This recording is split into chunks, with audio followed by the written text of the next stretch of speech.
Welcome to the deep dive. Today, we're zeroing in on a concept from Kevin Brown that's really stuck with me, the hero effect. Ah, yes. It's about consciously stepping up, being your best when it truly matters. hmm And the core idea that grabbed me right away is this. Being ordinary isn't some, inherent trait. It's a choice we make. Exactly. And in this deep dive, our goal is to go beyond just explaining the hero effect. Hmm. We really want to pull out the core principles Right. and explore how you, the listener, can actually weave them into your daily life for tangible growth, both personally and professionally. Actionable stuff. Think actionable insights. Yeah, not just abstract theories. We'll be looking closely at excerpts from Kevin Brown's work itself. Okay, so Brown kicks things off with this really powerful notion. We're born extraordinary. Ordinary is a choice. It's quite provocative. It really is. What's the deeper implication there? I mean, if we all have this inherent extraordinary potential, why does it sometimes feel so hard to reach? That's the million-dollar question, isn't it? Yeah. The idea isn't that we're all, performing superhuman feats from day one. No, of course not. But that the capacity for exceptional behavior, for showing up as our best selves, Yeah. well, that's universally present. Okay. So choosing to be ordinary, then, isn't really about lacking that initial spark. It's more about a series of decisions, often maybe unconscious ones, that lead us down a path of, let's say, less engagement, less impact. It definitely makes you wonder about all the potential just sitting there. And that leads straight into this really empowering message he has. You are who you decide to become. Yes. That puts so much agency right back in our hands. It's not about fate or circumstances just dictating things. Precisely. The source material really emphasizes this personal power. It says directly, your choice dictates whether you lean towards happiness or misery. Wow, that's stark. It is stark, Yeah. but it highlights the profound influence of our mindset and those small choices we make constantly. It's not about ignoring challenges, obviously, but about owning your reactions to them and actively shaping the person you want to be despite those challenges. Right. It's not passive. It requires actively owning the moments that matter. And in Brown's words, simply show up. Which sounds almost too simple, maybe? But I suspect there's more to what showing up really means. You're absolutely right that simplicity is a bit deceptive. Showing up isn't just, physical presence. No. It's about bringing your complete self, your focus, your energy, your intention to those key moments. Like what? Well, think about a make-or-break presentation, or maybe a really crucial conversation with someone you care about, or even just a moment where someone needs your support. Okay. Owning those moments means being fully present, fully engaged, ready to give your best, not just sort of going through the motions. Okay, got it. We've got that foundation down. Now, HERO is an acronym. The first letter H stands for helpful, or as Brown also calls it, servanthood. What's the core principle here? Well, the fundamental shift is really moving away from being self-centered towards prioritizing others' needs. Okay. It's about actively looking for ways to be helpful, in the world around you. And then he introduces this really interesting concept, master the ... Master the ... What's your initial take on what that might mean? It strikes me as, well, the specific ways we help, that's the ... They'll vary, right? Depending on our skills, passions, the situation. Right. But what needs to be constant, what we need to master, is that underlying passion and focus, that intention to make real connections through service. It's the why behind the help. Exactly. It's about finding what really drives you and channeling that energy into building genuine connections by, well, being of service. Makes sense. Interestingly, the text also talks about suppressing our humanness, to embrace our humanity. Now, that sounds a bit paradoxical. It does, yeah. Suppressing humanness, doesn't that mean hiding parts of who we are? Well, in this context, humanness seems to mean our less constructive sides. Self-doubt, negativity, maybe ego stuff. Ah. Whereas humanity covers our more positive connecting qualities. Empathy, compassion, the desire to support and uplift. Gotcha. So suppressing those negative bits lets the more positive aspects of our humanity shine through in how we interact and serve others. That clarifies it nicely. Okay, let's move to E, exceptional, which Brown described as creating exceptional experiences. What's the main idea here? The core idea is striving actively to make things better and simpler for the people you interact with. So clients, colleagues. Clients, colleagues, even family and friends, anyone, really. It's about making it easy to connect with you, building genuine emotional bonds. Think about a time you got truly exceptional service. What made it stand out? It probably wasn't just efficiency, right? No, it felt like they cared. Exactly. Yeah. It was likely a feeling that the person genuinely cared and went sort of above and beyond to make things easier for you. And Brown offers this formula.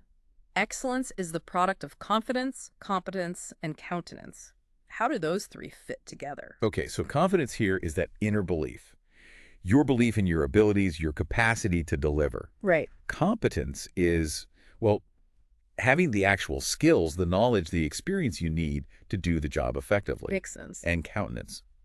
That refers to your whole demeanor, your attitude, how you present yourself, the energy you project. Okay.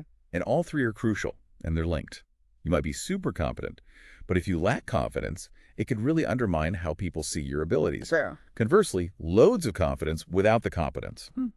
Well, that won't lead to truly exceptional results either. Right. And even with great skills and belief, a negative or unapproachable countenance can just kill the whole experience. That makes perfect sense. Okay, next up is R for responsible.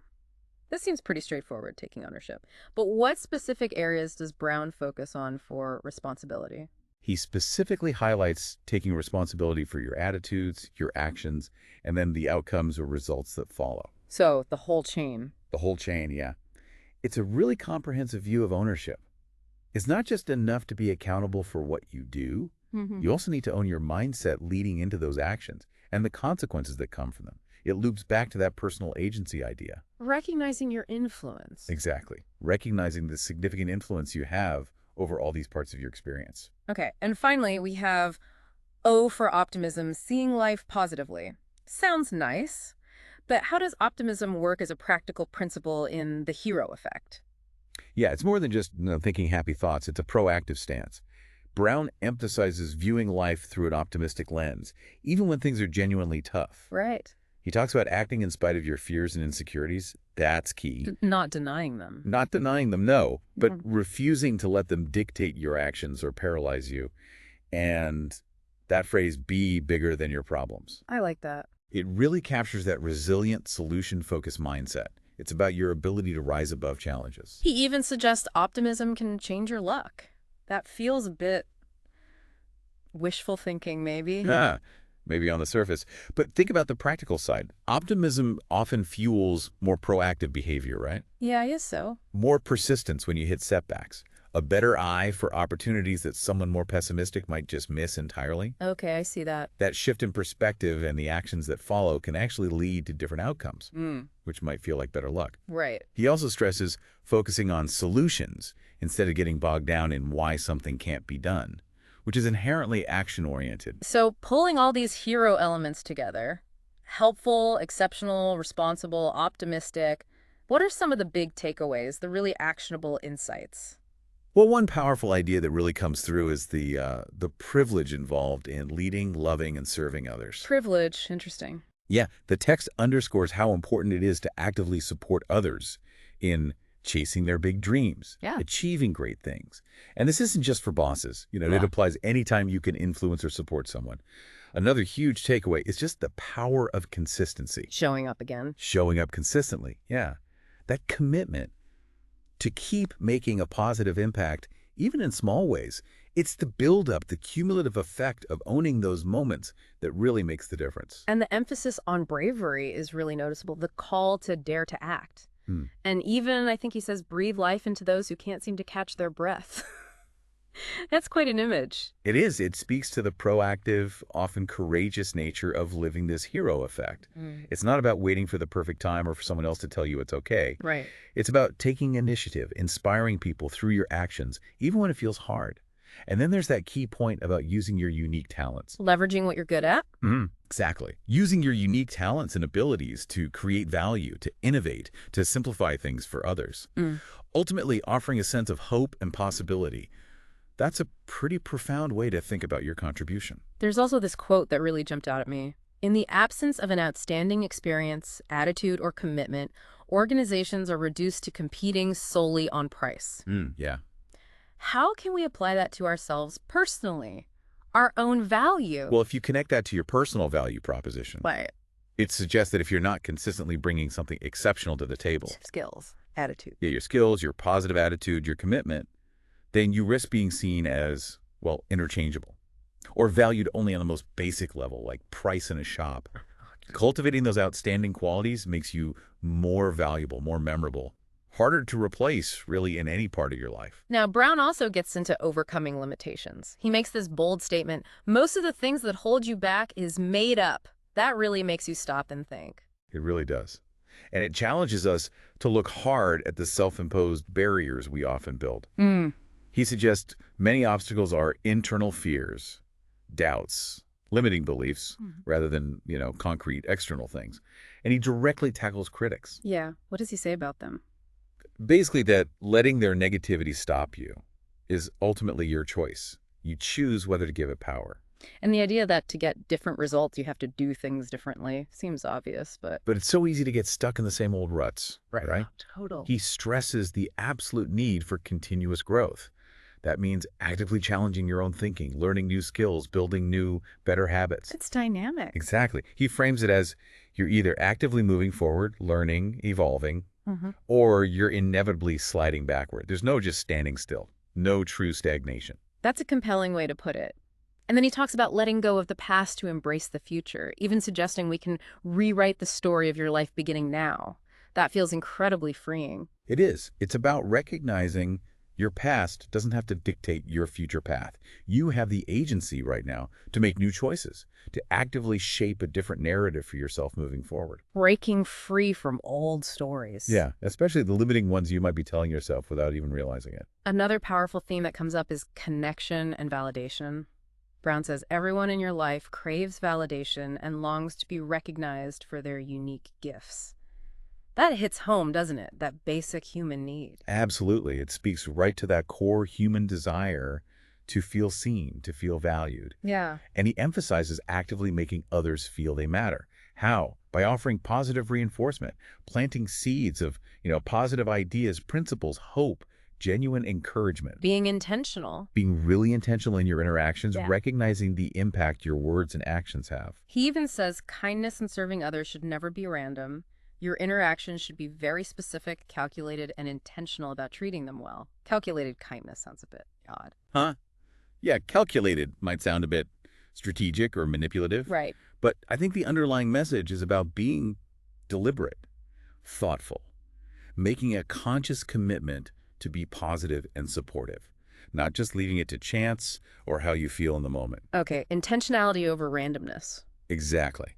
And there's a really powerful insight he offers about how focusing on helping others can, paradoxically, actually lighten your own load. How so? Well, shifting your focus outward can give you valuable perspective, a sense of purpose that goes beyond your own immediate problems. Right, that makes sense. Let's shift to personal brand. Brown says everyone around you has figured out what is non-negotiable for you, even if you haven't. Whoa, that's a bit of a wake-up call. It is. It highlights that unavoidable truth. Your actions and behaviors constantly broadcast your values and priorities, whether you mean them to or not. People are watching. People are always observing, forming impressions based on what you do, how you act. He introduces this concept. Everything speaks is a code of how you live your life. Okay. It is about synchronizing your values, behaviors, and communication with others. It's making sure your inner compass truly aligns with your outward actions and interactions. And he distinguishes between friends just accepting you as you are and friends who care, holding you accountable to your best self. That's an important difference. It's a crucial nuance, absolutely. Real support isn't just blanket acceptance of everything. It also involves challenging you to grow, encouraging you to reach your potential. The ones who really care. Exactly. Those who truly care see what you're capable of and will hold you to a higher standard, not out of judgment, but out of belief in you. And he talks beautifully about the ripple effect, too, how positively impacting others multiplies your influence as those you help then go on to help others. That exponential effect. Precisely. Okay, finally, let's touch on the responsibility in self-help. Brown states it very directly. Until you change, nothing will change. That's pretty blunt. It is blunt, Yeah. but it powerfully reinforces that idea that real, lasting external change often has to start with internal transformation. It starts with you. It starts with you. He keeps coming back to that fundamental choice you have in shaping who you are and what you do. And crucially, even when circumstances feel totally out of your control, Yeah. you always retain the power to choose your response. That's always yours. And he sums it all up with this defining statement. It's what you do that defines you. Ultimately, your actions paint the clearest picture. So, to really boil down this deep dive into the hero effect, it seems to circle back constantly to this conscious, ongoing decision. Hmm. The choice to be extraordinary in the everyday moments. It's not waiting for some huge event, but consistently embodying these principles, helpful, exceptional, responsible, and optimistic, just in how we live. Exactly. It's about recognizing and really embracing the power you have to define who you are through your intentional actions, through the choices you make moment by moment. Right. And with that in mind, here's your final thought to maybe mull over. Reflect on which particular aspect of the hero effect, helpful, exceptional, responsible, or optimistic, resonates most deeply with you right now. And then identify just one small intentional action you can take today to start embodying that principle a bit more fully in the unfolding story of your life. Thanks for taking this deep dive with us.